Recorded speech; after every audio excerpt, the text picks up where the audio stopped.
YouTube арнаға қош келдіңіздер. Қазіргі кезде хит болып жатқан финский блиниді жасап көрсететін боламын. Видеоның соңына дейін қарап, толықтай рецепттің жасалу жолын көріп шықсаңыздар болады. Ең алдымен осылай 3 жұмыртқаны ыдысқа шағып аламыз. Үстіне қант қосамыз, тұз қосамыз, жақсылап бір-бірімен біріккенше шайқайтын боламыз. Венчиктің көмегімен шайқаймыз, ешқандай блендердің қажеті жоқ. Бұл рецепттің барлығын осы видеоның астында керек мөлшерлерін жазып қалдыратын боламын. Қазіргі кезде барлық жерде хит болып жатқан рецепт. Осы рецептпен жасасаңыздар, сіздерден де өте әдемі финский блини шығатын болады. Жақсылап шайқап бір-бірімен араласқаннан соң үстіне сары майды ерітіп қосамыз. Оны да араластырамыз. Содан соң 500 мл сүтті қосамыз. Барлығын осылай қосқан сайын араластырып отырасыздар. Жақсылап бірігіп араласқан сайын сіздердің массаларыңыз өте әдемі болып шығады. Сүтті қосып жақсылап араластырамыз, содан соң ұнды қосатын боламыз. Ұнды біз електен өткізіп дайындап аламыз. Тек ұнның өзін қосамыз, ешқандай разрыхителдің, ас содасының қажеті жоқ.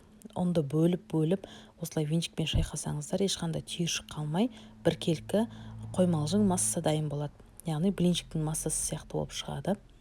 Содан соң противенді дайындаймыз. Пергаментті төсеп, сары шемішке маймен жағуға болады. Менде бұл жабыспайтын пергамент қағаз болған соң массаны бірден құйып жібердім.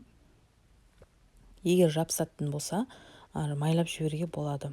Пешіңізді алдын ала қыздырып қоясыздар. Менде бұл толық 40 минуттай пісіп шықты. Өзі көтеріліп, яғни бортиктері пайда болады, қызарып, толықтай пісіп шығады. Сол кезде дайын болады. Қарап тұрасыздар. Мінекей осындай біздің блиніміз дайын болды. Сәл ғана суытып алдым. Қатты суытпайсыздар.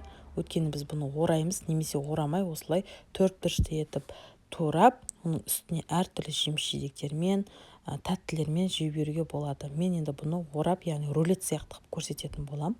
Ортасына варенье, бұл құлпынайдан жасалған. Өзіңіздің қалауыңызға қарай әртүрлі крем, сметана, сгущенка, шоколад, қандай қоспаны жақсы көресіз, соны қоса бересіздер. Бұнда қатып қалған рецепт жоқ. Ең бастысы сізден блиніңіз толықтай пісіп, және өзінің осындай ерекше бортиктерімен жақсы болып пісіп шықса болғаны, қалғанын өзіңіздің қалауыңызбен жасай бересіздер. Және де сәл орех қосып жібердім. Бұл менде грек жаңғағы. Осылай майдалап вареньемен бірге қостым. Бұл да өте әдемі болып шықты. Содан соң ақырындап жіңішке етіп орта жақтарын тарта отырып осылай пергаментпен дөңгелектеп орап шығатын боламыз. Осылай орап шыққаннан соң тағы да кейін қайтара осылай тартып отырып блиниларыңызды орап шығасыздар. Сол кезде өзінің формасын ұстаған рулетик сияқты финский блиниларыңыз дайын болады. Көріп тұрғандарыңызда рецепт өте оңай. Барлығын араластырып бір пісіріп алсаңыз, сізден осындай керемет дәмді тәтті дайын болады. Үстіне сахарный пудра сеуіп жібердім.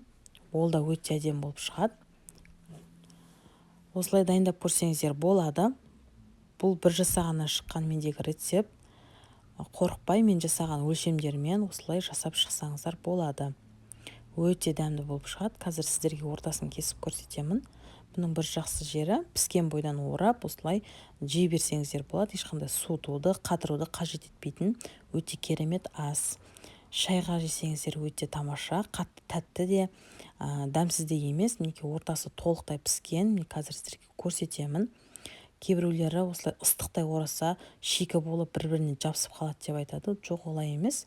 Міне толықтай пісіп шықты. Жасап көріңіздер. Рецепт ұнаса, лайктарыңызды басып өтіңіздер.